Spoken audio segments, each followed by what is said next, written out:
Mi nombre es Mar, soy alumna de cuarto de la ESO en el IES Modesto Navarro de La Solana, en Ciudad Real. Mi pueblo es una localidad eminentemente agrícola y ganadera y puedo decir sin equivocarme que los solaneros y las solaneras vivimos de las plantas. ¿Pero la agricultura siempre ha sido así? No, todo cambió radicalmente cuando dos químicos consiguieron domesticar una terriblemente difícil reacción química, la síntesis de amoníaco y el llamado proceso Haber-Bosch. Para entender el motivo de la enorme importancia de este descubrimiento químico tenemos que entender cómo se alimentan las plantas. Las plantas requieren de 17 elementos químicos para crecer, generar flores y frutos. De estos 17, el carbono, el oxígeno y el hidrógeno los toman del agua y del aire en forma de dioxígeno y dióxido de carbono. Y entre esos 17, el más importante es el nitrógeno porque forma parte esencial de las principales estructuras de la planta, proteínas y ácidos nucleicos.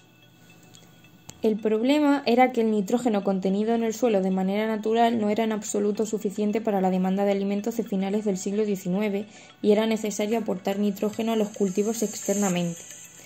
Las únicas fuentes de nitrógeno eran el estiércol, que ha sido el abono natural tradicional, el guano, que es estiércol de aves marinas, murciélagos y focas que se acumulan en enormes cantidades en la costa de países como Perú, y el nitrato de Chile o salitre, que es una mezcla de nitrato de potasio y nitrato de sodio existente en zonas de Chile y Bolivia. Este anuncio se veía en todos los pueblos a principios del siglo XX. En el siglo XIX hubo guerras, huelgas, todo tipo de disturbios y enfrentamientos por el control de estas fuentes, pero seguía sin ser suficiente.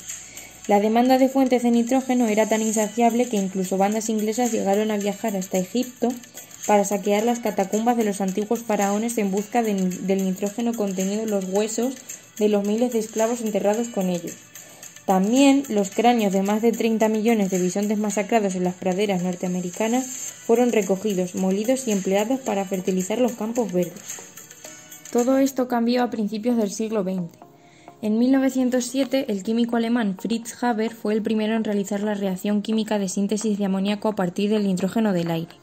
Poco después, Carl Bosch, el ingeniero principal del gigante químico alemán BASF, convirtió el descubrimiento de Haber en un proceso industrial capaz de producir cientos de toneladas de amoníaco en una fábrica del tamaño de una pequeña ciudad operada por más de 50.000 trabajadores. Pero, ¿en qué consiste la tan famosa síntesis del amoníaco? El 78% del aire es nitrógeno en forma de la molécula de N2. El problema es que los dos átomos de nitrógeno están unidos mediante un triple enlace covalente, esto es, mediante el enlace más intenso que existe en la naturaleza.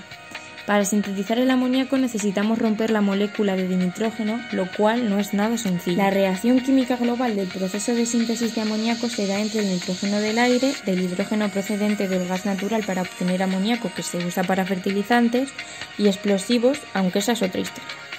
La reacción es compleja por varios motivos. El principal es que para romper la molécula de nitrógeno y para lograr una gran velocidad de reacción requerimos altas temperaturas. Pero al ser una reacción exotérmica, el desplazamiento de la reacción hacia el amoníaco se logra con bajas temperaturas. El proceso Haber-Bosch se lleva a cabo a temperaturas entre 350 y 550 grados centígrados y para aumentar el rendimiento emplea presiones de entre 150 y 300 atmósferas para desplazar el equilibrio hacia el amoníaco y catalizadores de hierro y óxidos de aluminio y de potasio. Los catalizadores son sustancias que reducen la energía de activación de una reacción química. La energía de activación es como el listón que debe superar un saltador de pértiga. Si los reactivos superan esa energía, saltan el listón y se convierten en productos. Un catalizador rebaja la altura de este listón y, por tanto, los reactivos se convierten más rápidamente en productos.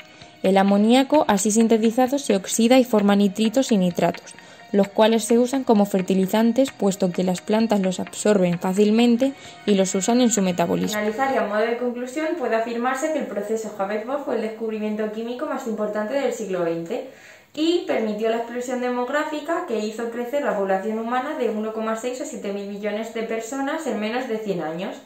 Hoy en día, más de la mitad de la población humana depende de alimentos fertilizados gracias al invento de Haber y de Bosch. Se sintetizan más de 100 millones de toneladas de fertilizantes de nitrógeno al año y el 8,27% del consumo total de energía mundial en un año se destina a este proceso.